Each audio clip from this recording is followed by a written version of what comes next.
can we overcome these massive divisions? Can we find a common purpose? Can we put America, back into the picture here and all of us as American citizens?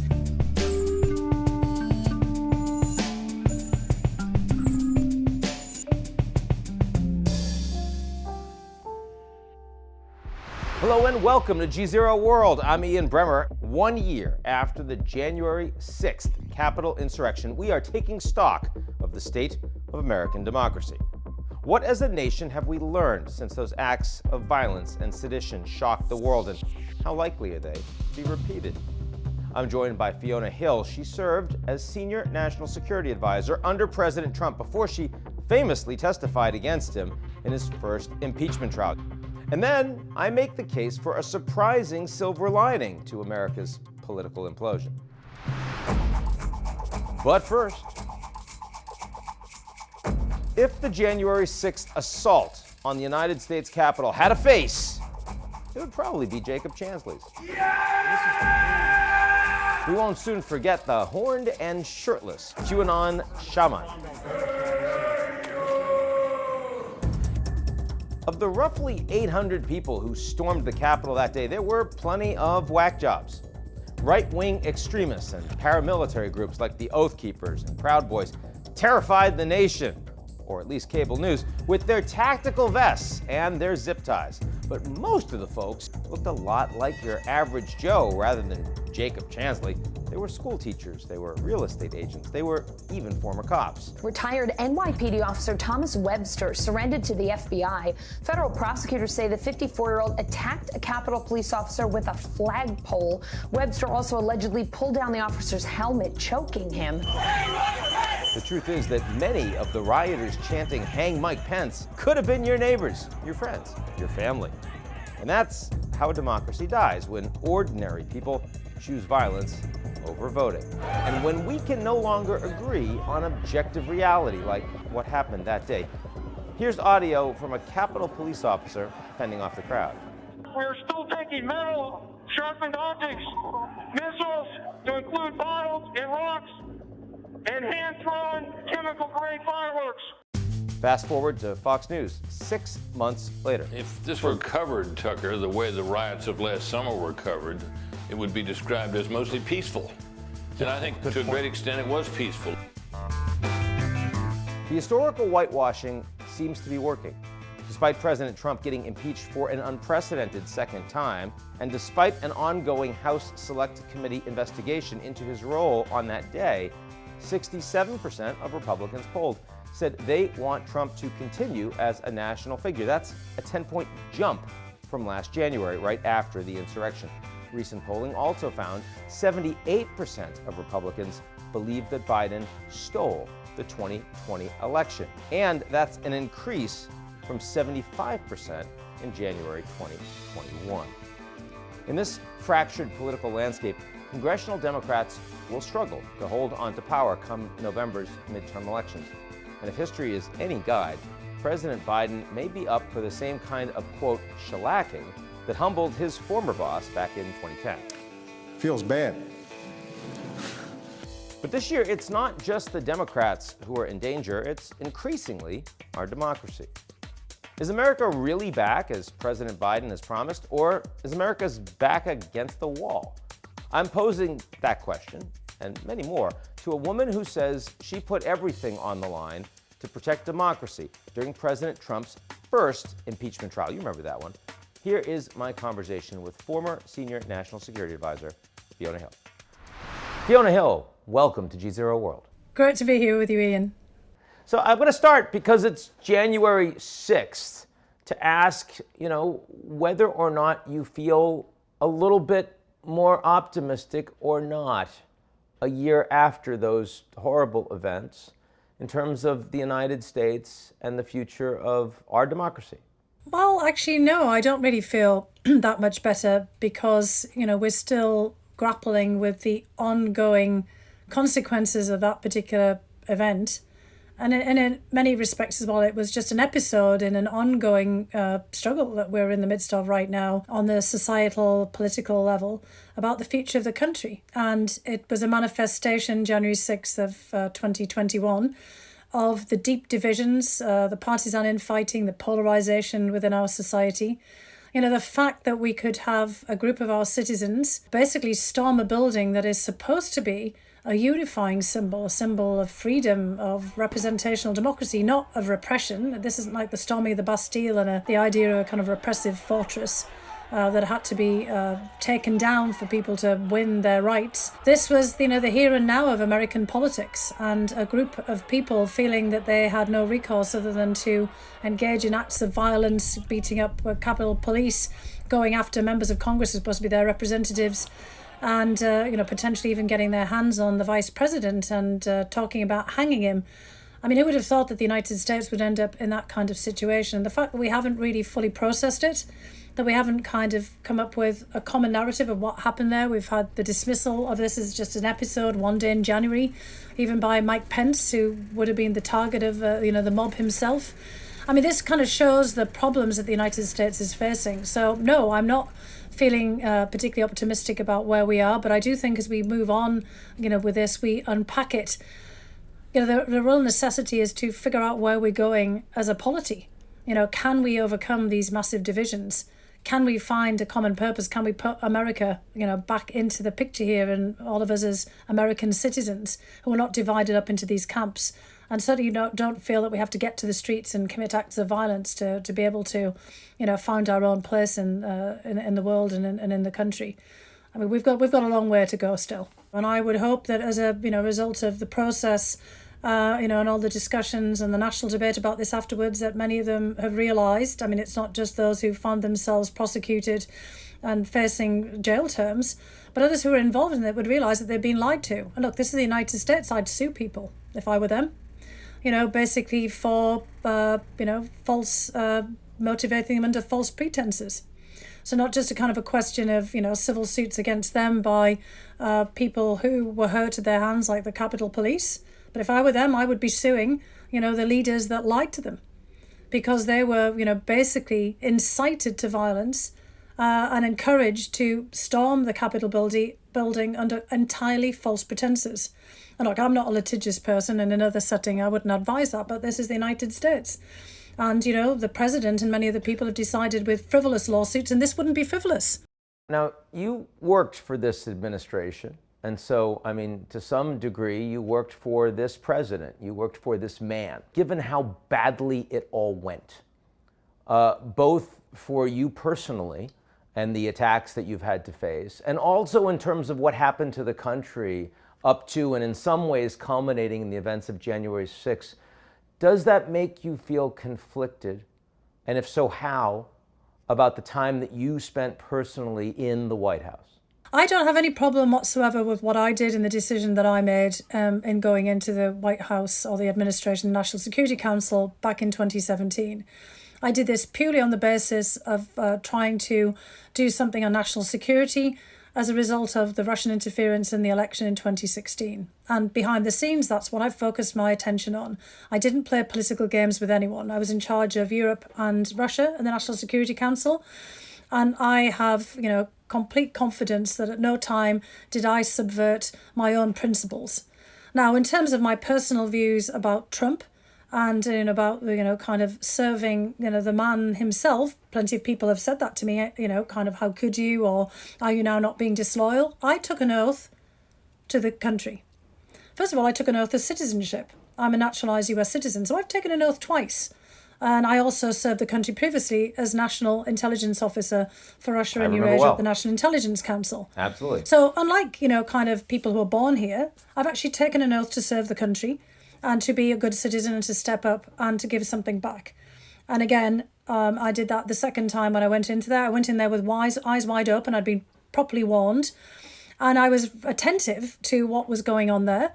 And I made sure, at all points that I reported up my chain of command to others about what was going on, and that I either tackled this head on, and as many people know, when I was asked to step up as a fact witness in the first impeachment trial, when I was subpoenaed to do so, I did so.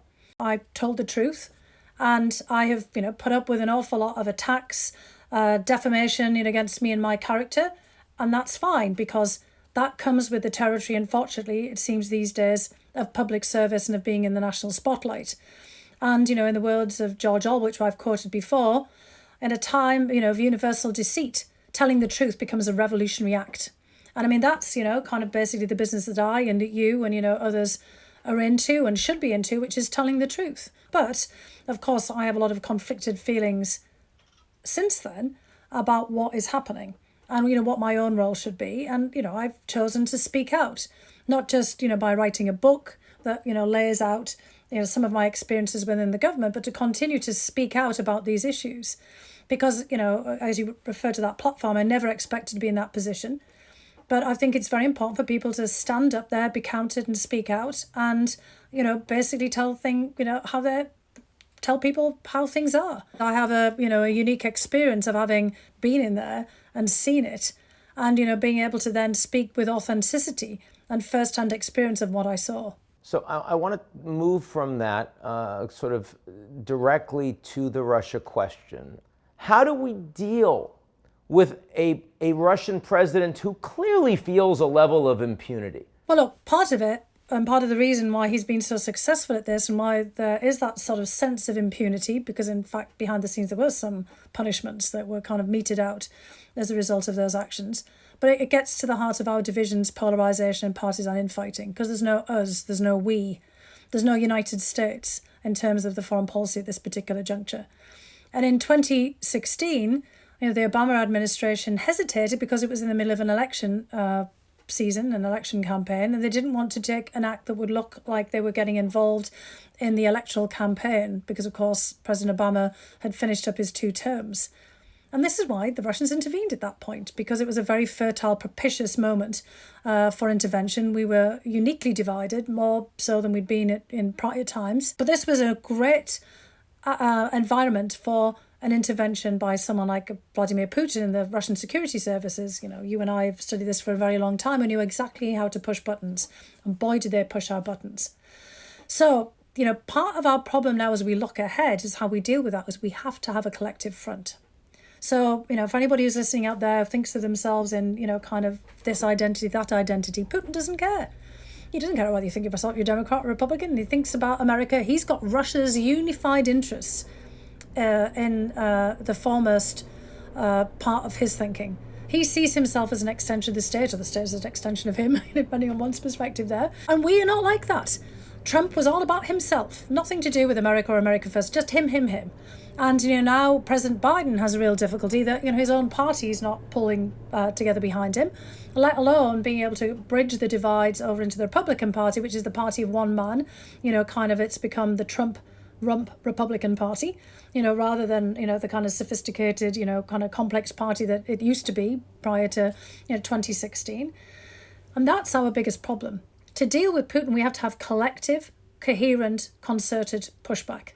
So we need to have our act together, and we have to have a coherent, foreign policy stance that has everybody, kind of on the picture, not having many members of the Senate just trying to win points politically by holding up ambassadors, which we actually need them in place. We need to have, the forward-leaning push of the United States, and then we have to be able to work with our allies. Is this a moment where Russian President Putin actually feels now that he has more influence, more ability to shake things up and see what falls from the tree than he really ever has at any point since Soviet collapse?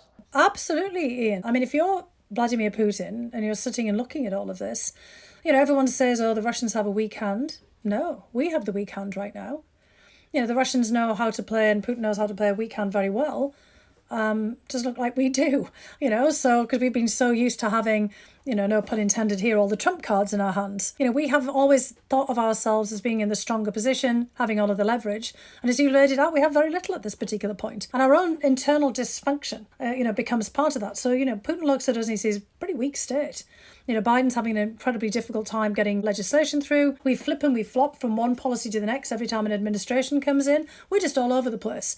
The power of our example is fading around the world. All the polling, shows that people no longer look at the United States as something to emulate. If you want to exert coercive diplomacy and take advantage again of all of these divisions and this polarization and mix things up and see what you can get out of it, now is the moment. The final question I want to ask you, think about the NATO member countries, and here I'm thinking specifically about the Baltic states. I'm thinking specifically about Poland. Do you believe that American defense and security guarantees to those NATO countries are adequate? That NATO multilateral guarantees to those countries are today adequate, given where Russia is? And if not, what would you suggest we do to strengthen them? Well, again, it depends on what we think is going to be the nature of the threat. So, if we're worried about Russian tanks, kind of rolling over, into, one of the Baltic states, for example, issues. Are we talking about covert action? Are we talking about political pressure? What has to be adequate is taking all of these contingencies into consideration and then thinking about how we're postured to deal with that. I do think we need an awful lot more work on financial flows, on cleaning up corruption. We're working more closely with our allies on kind of closing up all these loopholes for shell companies, following the money, rooting out and basically holding to account corrupt politicians in our own countries, because that is part of the problem as well, of infiltration and influence. Regulating our social media platforms so that the Russians can't do again, what they did in 2016, having public-private partnerships to look out for ransomware attacks or other, hacking and intrusion episodes. So what we need is a kind of an adequately postured response on all of those fronts. And a lot of it is about our own resilience and shoring up our own defences. And that gets back to, where I started from, is we have to get our own act together, clean up our own acts, but also try to get a bit more cohesion in our societies. Because one of the things that Putin himself focuses on, as you all know, is unity inside of Russia, but then taking advantage of disunity abroad. And that should be a lesson to all of us, because Putin loves our disunity. It's incredibly useful as a tool to exploit, and that toolkit that he has. Important stuff. Fiona Hill, thanks so much for joining today. Thanks so much, Ian. It's great to be with you. Given that American democracy in peril may not be the New Year's message you were hoping for, here's a silver lining. The United States may not have its house in order, but neither does China. And that reality, I am confident, is one thing that will prevent any cold or, God forbid, hot war between the two great nations in 2022. Don't get me wrong, the two countries have no trust and will continue to confront one another over all sorts of issues like technology and trade and COVID, not to mention the future of Taiwan. In fact, when I asked retired four-star Admiral James Stavridis last May where he thought a U.S.-China war would be most likely to break out, he didn't hesitate. Taiwan, I think it would be a miscalculation on the part of the Chinese, but they may calculate that now is the moment. But here's why I don't see war anytime soon. China is aware of the economic stakes involved, and it's got far too much on its plate to afford the risk. The economic growth engines China has relied on for the last 40 years to lift hundreds of millions out of poverty are running out of gas. Job losses in wealthy countries that have brought so many Chinese-made products have forced a reshoring of manufacturing away from China. Advances in automation and robotics also cutting into China's lower wage advantage. China also faces a demographic cliff. Its population will begin shrinking in 2027. That's before China becomes the world's largest economy. The labor force contracted by 40 million workers over the past decade, and the share of Chinese citizens over 65, now at 13.5%, is going to nearly double by 2030. That's going to drag on growth and force the Chinese government to spend a lot more on healthcare. Added to that, the world's most indebted country, China, is now facing a crisis in its property and banking sectors as Beijing's move to crack down on debt pushed real estate giant Evergrande to the brink of economic collapse, and over $46 billion in losses back in 2021. I'm not sure how you say too big to fail in Mandarin, but in China, they do.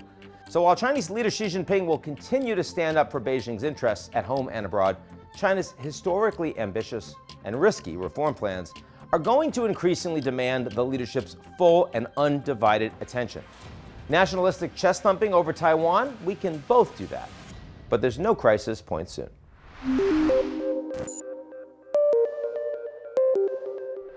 That's our show this week. Come back next week, and if you like what you see, and I know you do, because, hey, who isn't interested in what happens next week in the future of American democracy? Who knows? Take a minute to sign up for GZERO's most excellent morning newsletter. It's called Signal.